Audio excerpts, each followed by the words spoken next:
Meus queridos irmãos e amigos, que a paz e a graça do Senhor Jesus esteja sobre a vida de vocês, lhes concedendo paz, esperança e vigor para as árduas atividades da nossa vida, do nosso dia a dia.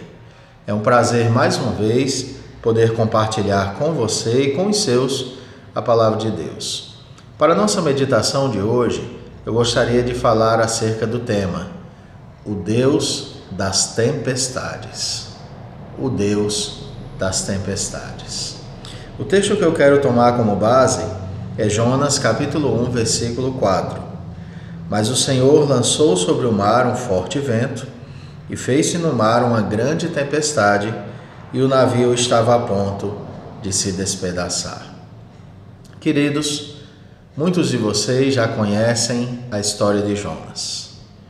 Jonas foi um profeta do Senhor, chamado para pregar a palavra de Deus na cidade de Nínive, que era a capital da Assíria.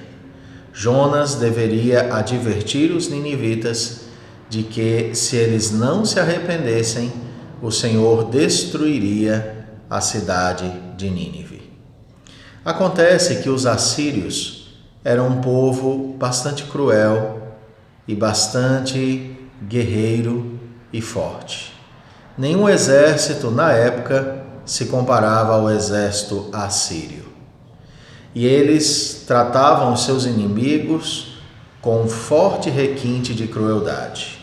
São vastos os relatos, tanto na Escritura como fora da Escritura, nas páginas da história, de toda a crueldade com a qual os assírios tratavam aqueles por eles conquistados.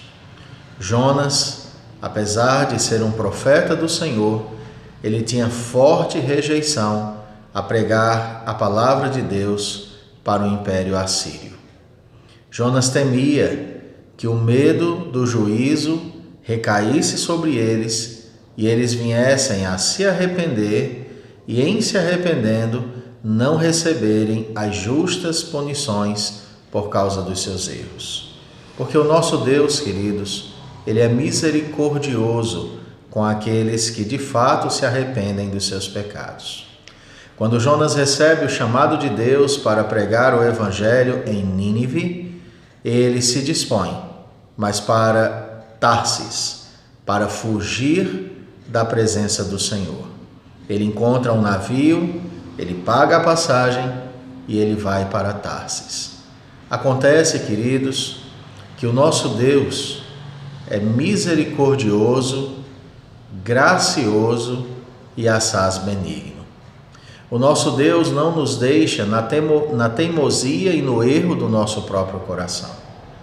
O Senhor nosso Deus não nos deixa seguir reto para longe da presença dEle, mas o Senhor move as circunstâncias necessárias para nos trazer para o centro da sua vontade. No caso de Jonas, a circunstância era aquela tempestade. Jonas estava no navio, mas o Senhor não o deixava em paz. O Senhor envia uma forte tempestade a tal ponto de quase despedaçar o navio. Os marinheiros, os homens do mar ali experientes, tentavam a todo custo salvar a embarcação, mas todos os seus esforços se mostravam vãos. Jonas estava dormindo tranquilamente em meio à tempestade, como se estivesse indiferente às fortes lutas que estavam vindo ali sobre ele e sobre os demais que estavam no barco por causa dele. Até que então os homens daquela embarcação resolvem acordar Jonas, ficam admirados de ele dormir tão calmamente e eles lançam sortes para saber de quem é a culpa daquela tempestade. Aqueles homens eram ímpios, mas eles sabiam que tinha alguma coisa errada ali. O que estava errado era Jonas. Jonas estava no lugar errado, na hora errada.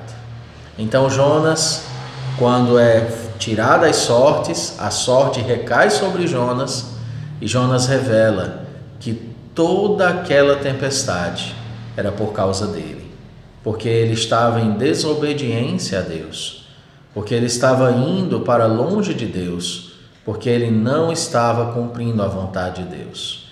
E Jonas sabia que o único jeito da paz voltar àquela embarcação era se aqueles homens o arremessassem no mar.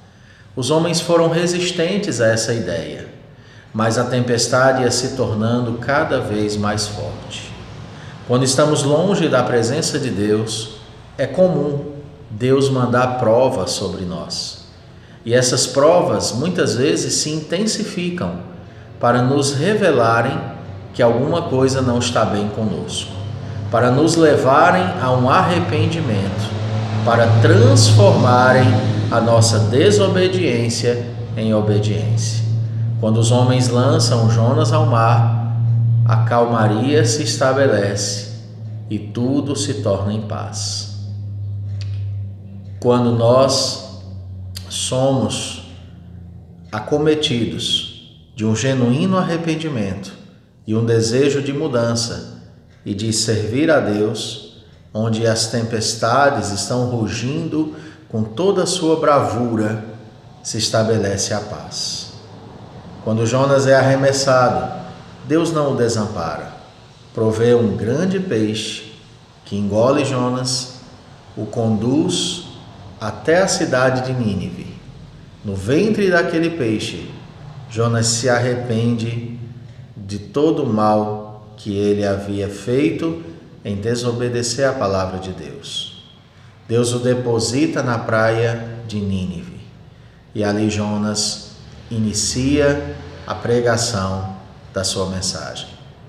Para a glória do Senhor, aquela população que era de 120.000 homens, ao ouvirem a mensagem de Jonas, eles se arrependem, se vestem de panos de saco e cinza, se humilham diante de Deus, e a ira do Senhor não recai sobre aquele povo. Jonas, ele experimenta a misericórdia de Deus e é usado para promover a misericórdia de Deus. Meu querido irmão e amigo, se a tua vida está debaixo de tão intensa tempestade, vale a pena orar a Deus e se perguntar: por que você está vivendo esse momento tão difícil? Será que não há possibilidade de você estar passando por isso, porque porventura você tem estado longe de Deus, você tem tentado se esconder de Deus, você tem tentado seguir o seu coração, apesar de saber que esse coração é enganoso e você deveria obedecer à palavra de Deus mesmo contra os seus sentimentos? Eu quero lhe desafiar hoje a avaliar o porquê da tua tempestade, a se humilhar diante de Deus, a tomar uma postura diferente da que você vem tomando até aqui. E certamente a calmaria se estabelecerá, o Senhor se compadecerá e te usará para a glória dele. Que ele abençoe sua vida, hoje e sempre. Amém. Querido Senhor, tantas vezes o Senhor, na sua bondade, não nos deixa à vontade em nossos pecados. Envia sobre a nossa vida as mais duras tempestades para nos levar ao arrependimento e à mudança de atitude. Fizeste assim com Jonas, fizeste assim com Josué na ocasião em que o povo enfrentava Ai. Fizeste assim em tantos momentos da história para tratar e corrigir o seu povo. Talvez esteja fazendo isso na vida de quem me assiste agora. E eu peço, Senhor, que o arrependimento brote para que a paz se instale e esses que agora frios ou longes do Senhor estão, se arrependam e se voltem intensamente para Ti. Em nome de Jesus. Amém. Reflita sobre essa palavra e pense em qual é a vontade de Deus para a sua vida.